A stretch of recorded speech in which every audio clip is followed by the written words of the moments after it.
YTPC, Curmudgeon Piper. Happy Monday to you.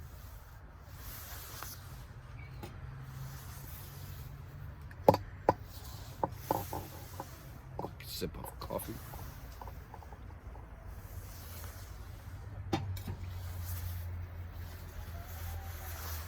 Smoking the Longchamp with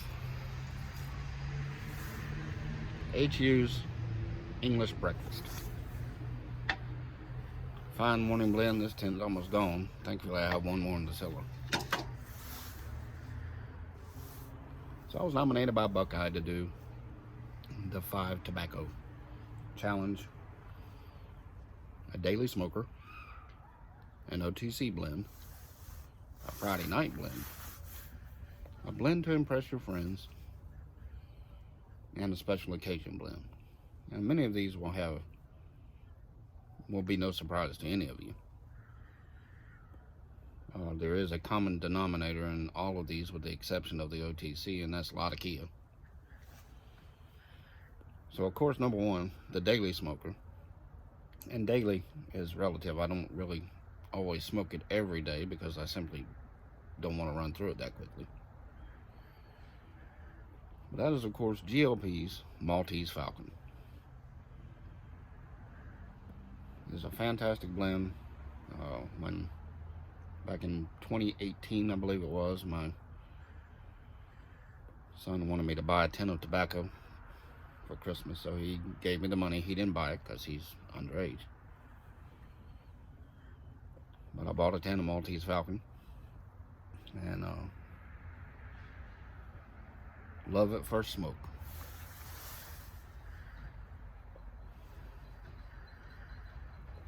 So I try to keep plenty of that around. I think I have a little over a pound of it in the cellar.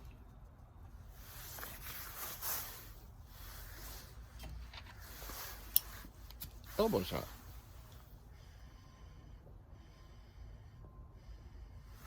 Now, the OTC blend will come as no shock either, because I've been harping on this for a few months now as far as an OTC or Codger blend, and that's Carter Hall.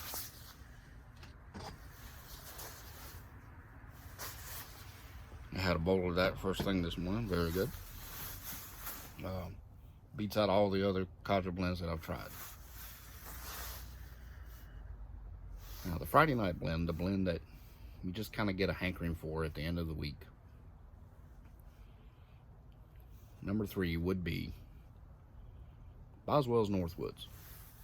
Fantastic smoky blend. When I was blessed enough to be able to visit Boswell's back summer of 2019, tried this for the first time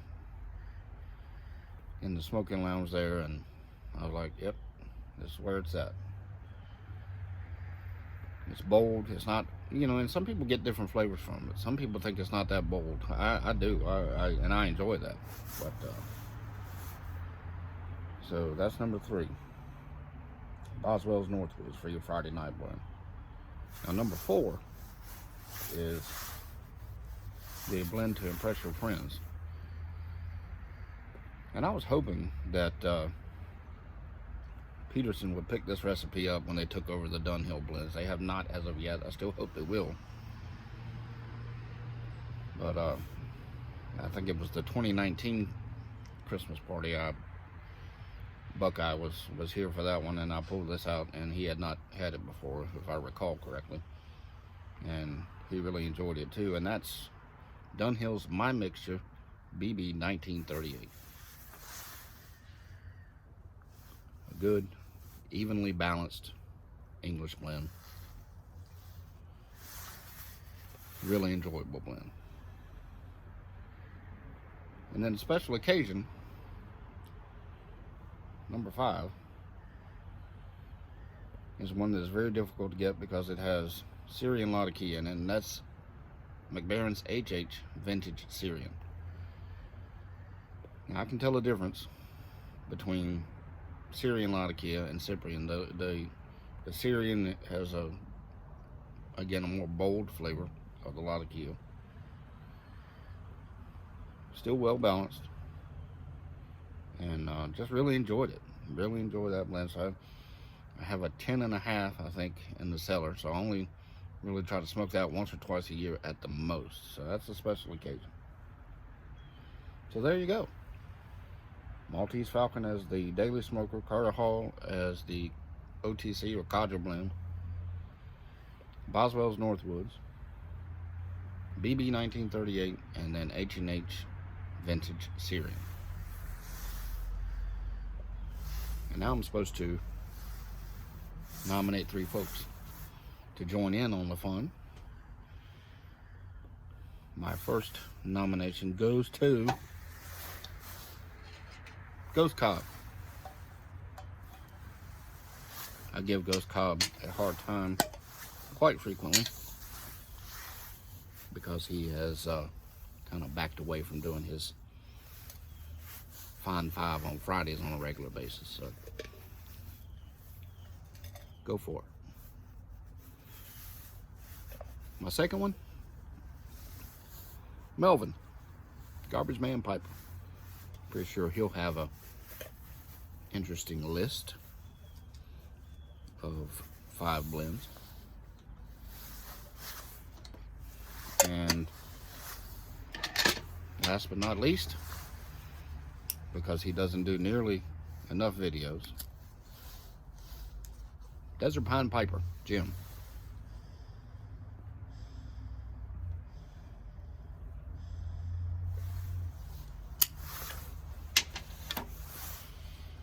Yeah, it's inevitable because it's hard to watch all of these VRs, but eventually some people are going to get nominated twice, and that's not a big deal. But this was fun, so thanks, Buckeye. Now I'm going to tell you a little story. Now, warning and disclaimer. This is a PG-13 story.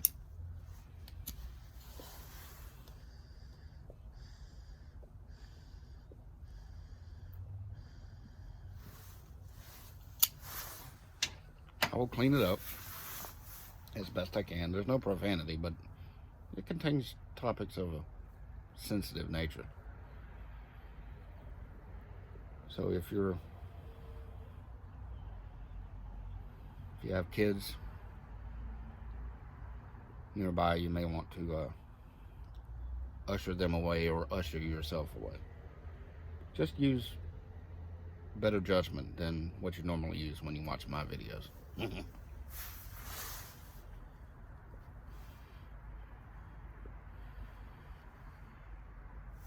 So, back in the 80s when I was in middle school, the football coach, the middle school football coach, was a big, burly guy who looked like a bulldog. Of course, he was not only the football coach and PE teacher, he also taught the health classes, which included a section on sex education. And the funny thing about this guy, nicest guy in the world, he's probably in his 50s when I had him as a teacher. Big burly guy, like I said, looked like a bulldog, but his voice was like this, and he talked real slow when he talked to you when he was in the classroom. But then you see him on the sidelines on Friday nights, he was but in the class, he was very, very low-key, very easy to get along with. So it was coming towards the end of the semester, and he always saved the sex ed for the last part of the semester because he didn't really want to do it anyway. I mean, you're sitting in the classroom with because they separated the boys and the girls. The girls went to a different teacher for this topic. And so we're in class towards the end of the semester, and one day in class he says, well, what I'd like for you to do, as we have now finished up the topic of sex education, if you have any questions regarding anything we've discussed, I want you to write them down on a sheet of paper. Don't put your name on it. Fold it up. Send it to the front of the class. And I'll answer your question. And of course, he didn't want you to put your name on it because he didn't want, necessarily to embarrass anybody. So I had a question. And I wrote it down.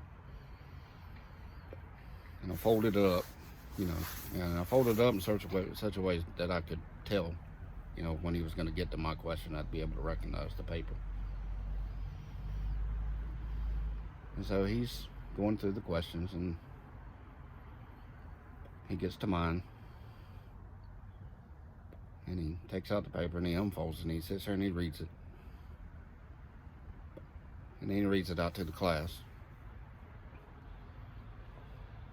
Are there any long-term effects to self-love? But that's not, I use the word. So he reads the question out to the class, and of course there's snickering from the other boys in the class. And he sits back in his chair, takes off his glasses, lays them on the desk, and he says, "Well, Doug, I certainly hope not."